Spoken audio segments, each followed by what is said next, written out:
Whoa, this is the Illusion reporting from somewhere on Spaceship Earth. I'm on my mountain bike. I'm up here in the top of the Malibu Creek watershed somewhere. What's funny is these houses over here in the background are Bell Canyon, and I think the toe lives up in there somewhere. Closing in on you, toe. Coming for my 3-hour interview with you to ask you some serious questions. Anyway, I'm out for a ride. It's nice. Kind of snuck it in today. I didn't think I was really going to get a shot at it, and here I am. I'm out here.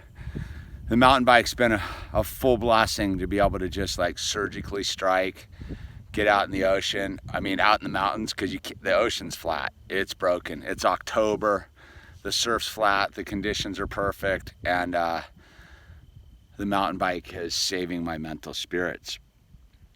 And it's interesting, I got this email today from this dude who's, I don't know, going through lung transplants or something, and dude's super bummed and his body's hurting, and he's like, the whole, why is God doing this thing for me, to me.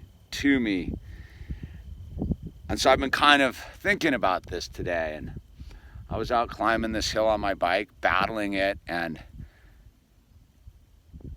my body hurts, but my body will do it. My mind is where it's all at, right?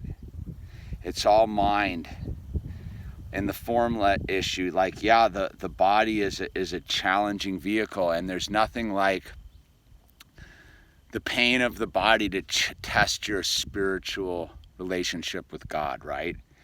Because the body is the true attachment to the form level. I remember my spiritual advisor was talking to me about all this. He's like, you really get to find out your relationship with God when your body starts to fail you. That's why, like, a lot of old people either really turn away from God or come closer to God, and it's the same people going through physical difficulties. And so there's this person out there, and what I would say is, you're in charge of your situation. Meaning that you can choose to be with God and find your relief through God, or you can blame God for the failings of your body. But the whole deal with that is that's the whole beginning story of Adam and Eve, right? They chose to eat the fruit of knowledge, and they lost everlasting, like, body function in that sense. I'm not a biblical scholar on any level. But what I'm getting at is they ate the thing, and that's when the whole thing with the body, right? Because the body is, I was almost going to hit the stop button, but I'm like, no edits, right? So the whole thing is, right, because we took a bite of the tree of knowledge, like, our bodies are always going to fail us. They're failing us from the moment we're born till we return them. They're simply vessels. And so you could look at it as like, oh, why is God doing this to me because my body's failing? Or you could flip it the other way and go, thank you, God, for this experience in this form, right?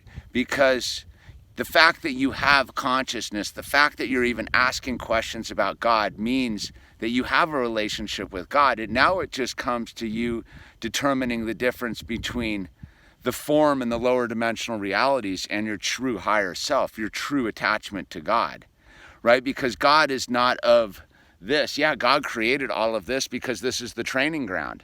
So if you're going to choose the pain and suffering of your form over the everlasting love of God, that's what the free will choice is all about, right?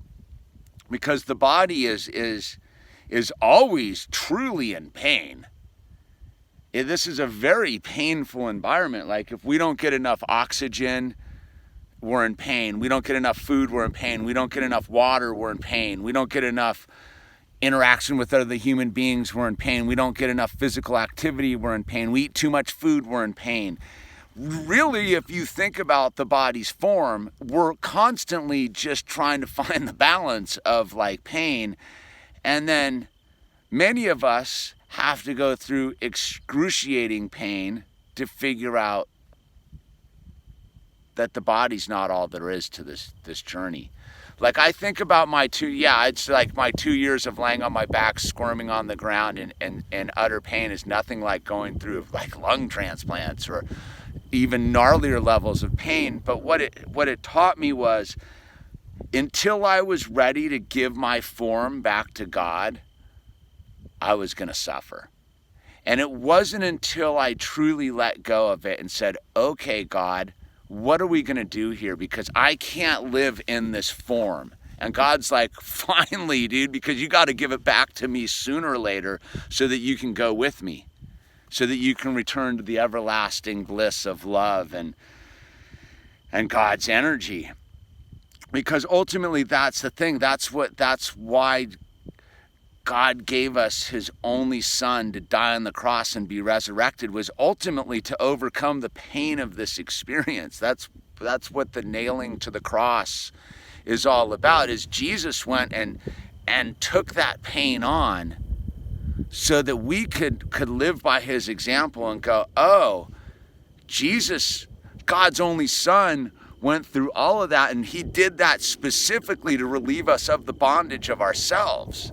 Right? And then he was resurrected in the true glory of God's power to say, hey, look, this is what the experience is when you've decided to give yourself to the pain of this lower dimensional experience. You will go home and you will get life again. It's the whole born again concept, right? When you're done with it, having a painful enough experience down here on this lower dimensional 3D 5 sense reality, you turn to God and you go, God, will you lift the burden off of my shoulders?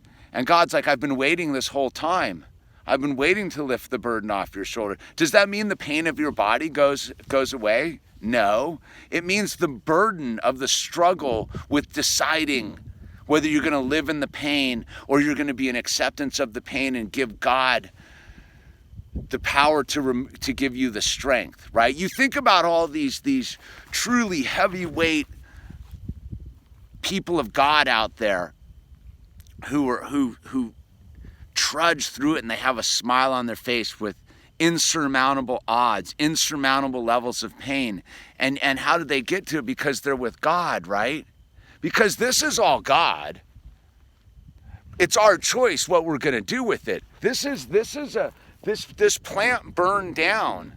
This plant, if I jump on it, will poke me. But this plant and this environment will also give me life if I choose to allow it to do it, right? So it's up to my decision how I'm going to interact with the same, because God gave me discernment, right? God gave me a mind to use. God didn't just tell me to like lay down on this trail and wait for the rain to nourish me. God gave me the knowledge to use this environment to nourish myself. And I live in a modern world, so I don't have to go dig a well down in the creek bottom and get some evaporation or find a cactus to nourish myself. But you can live off this environment. It's all here. Life is all around us. But at the same time, the pain of life is all around us too, because that's what the whole choice is.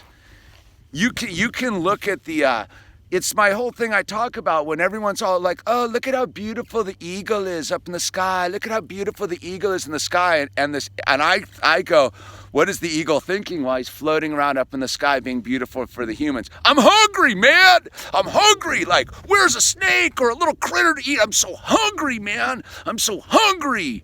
Right? So it's this thing, what are the birds really chirping about? I think they're like chirping around like, dude, I got to find some like seeds today. You know, so maybe they're talking about how like mellow it all is. I don't know, because I don't speak of the bird. I speak to my bird, but you get what I'm saying is the beauty is the pain. And that's where God has given us the discernment to choose between suffering without him or having his everlasting love to buoy us through the pain of this body's experience. This body, no matter what you do, you can live in total denial of the pain that this body, hold your breath. How long can you hold your breath before your lungs start to burn and your body starts to ache and you need the breath, right? So this thing that we're not always in pain is a misnomer, I would say. Pain is everywhere. It's what we choose to do with our pain that defines our relationship with God. So be angry at God. That's a choice that you get to make. That's not the choice that God's offering you. Well, that's the choice God's offering you, I guess. But you have free will to decide to live in pain by yourself, or let God relieve you through your spiritual relationship with him, with his everlasting love, and comfort you through the pain, and maybe have the right person or the right experience or the right set of circumstances show up, because now you're with God and you're open to God giving you what you need to heal yourself. You know, it's that whole parable about the guy in the flood and the helicopter and the cops, and he dies in heavens, and God's like, I sent you a boat, I sent you a helicopter. Why didn't you get any of the things I sent you? So sometimes, like, we think that God's not trying to help us, but because we've chosen not to hear God. We've chosen not to see God all around us. And God's screaming like, hey, I can help you. Stop being angry. Because there's no reason to be angry anymore. And the anger generally comes because you're afraid to make a choice. Because ultimately you have to give all this back. Ultimately you have to give the form back. Ultimately you have to give all of this back. So what are you going to do?